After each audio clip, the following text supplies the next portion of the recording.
itulah seperti yang aku katakan. Kan, MP pembangkang ke ataupun pimpinan pembangkang ni, kan, tak ada kerja lain. Dia orang hanya hidup untuk membina persepsi, fitnah, jangkaan dan sebagainya lah. Daripada penyokong sampailah ke pemimpin atasan, kan? Dan yang paling kelakarnya, okey, ini isu dia. Yang paling kelakarnya ialah tentang isu warga Cina 1.2 juta kononnya dituduh kepada, mereka tuduh kepada kerajaan Malaysia, terutama KDN, yang mengatakan bahawa 1.2 juta rakyat Malaysia, rakyat Cina masuk ke Malaysia, tak keluar-keluar, dia kata. Jadi dia minta supaya kerajaan jawab isu tersebut. Ni guys, aku nak tunjuk pada korang. Sebenarnya isu 1.2 juta rakyat China ni bermula sejak bila, guys? Kau tengok keratan akhbar ni. Kau tengok tahun dia. Tahun bila tu? 2022.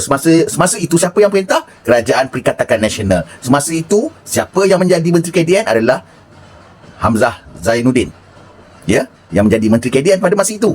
Dan beliau pun menafikan tentang 1.2 juta itu, dan beliau pun cuba untuk menjawab pada masa itu, dan akhirnya perkara itu gone with the wind selepas PRU, kan? Dan kemudian hari ini yang kelakarnya di kalangan mereka pula yang membangkitkan balik perkataan 1.2 juta itu. Sedangkan pada masa mereka memerintah Malaysia, kan, pertuduhan itu sudah pun ada dan mereka menafikan tentang 1.2 juta itu. Tapi hari ini mereka timbulkan balik perkataan 1.2 juta itu untuk menunjukkan kepada rakyat lah, kononnya kerajaan Malaysia ini sedang merekrut rakyat China untuk jadi warga negara Malaysia. Ini satu fitnah, satu persepsi yang sangat jahat, tuan-tuan. Ini kerja dia orang. Okey, perincian. Okey, semalam kita lihat 2018 hingga ke sekarang, keluar masuk, daftar keluar masuk, ya, rakyat China ke Malaysia yang melancong dan sebagainya ada sebanyak 8.4 juta lebih macam tu. Kemudian keluar adalah 8.012 juta macam tu lah, ya. Maknanya ada lag lebih kurang 400,000 saja, dan 400,000 tu perincian pun beliau telah jelaskan. Nanti korang tengoklah BTT, sedutan daripada BTT Datuk Seri Saifuddin. Nanti korang tengok. Kita ni bila pelancong masuk, dia masuk dengan pas khas, pas lawatan sosial. Okey, dia juga masuk dengan segala macam pas-pas lain lah. Ya, itu jelas. Tapi saya nak jelaskan, Kota Baru banyak tanya berkenaan dengan berapa yang masuk dan tak keluar. Saya nak jelaskan. Ketibaan daripada 1 Januari 2018 hingga 30 November pelancong dari Republik Rakyat Cina 8,491,653. Baik, pelepasan keluar 8,012,294. Apa perbezaannya? 479,359. Mari kita zoom in angka ini.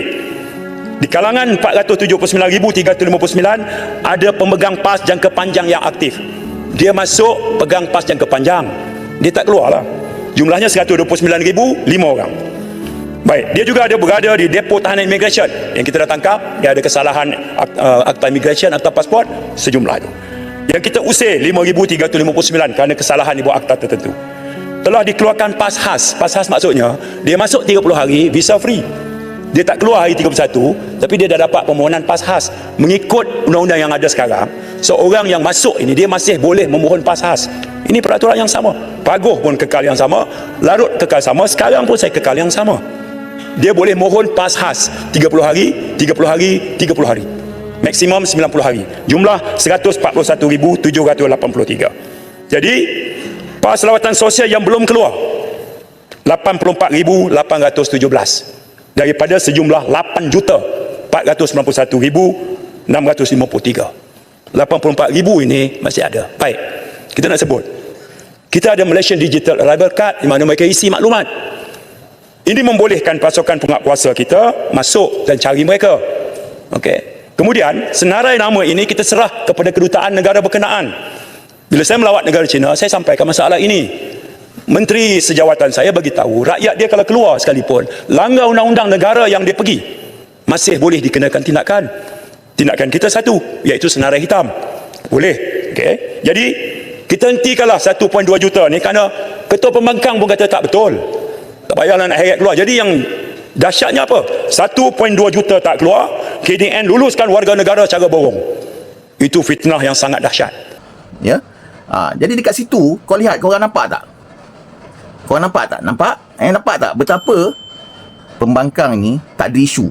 Dan ni apa yang mereka nak buat adalah hanya semata-mata untuk create the issue dan nak menunjukkan satu persepsi yang kurang baik, yang tak baik terhadap kerajaan Madani ini. Jadi kepada korang yang tak faham politik, yang mungkin hanya hendak mengambil tahu tentang isu semasa, baca betul-betul, kaji betul-betul, baru buat keputusan. Okey? Jangan mudah terpedaya dengan candu agama dan juga candu bangsa. Okey? Salam Madani.